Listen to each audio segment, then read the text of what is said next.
Es domāju, ka aiziešana opozīcijā bija pareizs solis no Tautas partijas puses, jo esot pozīcijā, bet tāda kā, varbūt jaunākā brāļa statusā vai tādu, kura domas neuzklausa, tas bija ļoti smags variants un nevarēja, mēs Tautas partija tomēr nevar īstenot savas kopējās valstiskās intereses. Kā parastais uzņēmējs vērtē ļoti pozitīvi, ka vispār Tautas partija izgāja no valdības un strādā un skatās un domā par, kā izmainīt visu to daļu, kurā uztaisīta par šito laiku, par pēdējo gadu, ļoti daudz ar jauno laiku kļūdas.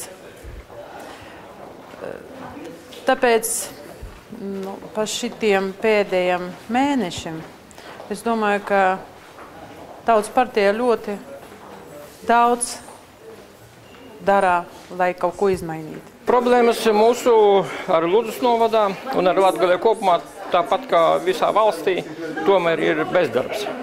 Un šī jaunā kustība, kas ir jāsaka, ka pa labu Latviju, kuru veido uzņēmēji, tad tas ir ļoti cerīgs sākums, kad tieši uzņēmēji iesaistās valstisku jautājumu risināšanā, un viņi tomēr labāk saprot to reālo situāciju. Pusgada laikā šodien maksāti bezdarbniekiem 100 latu, tas ir ļoti milzīgi uzdevināta nauda, par kuriem nav samaksāti vispār nodokļi. Tas ir steidzami vajadzētu mainīt to politiku.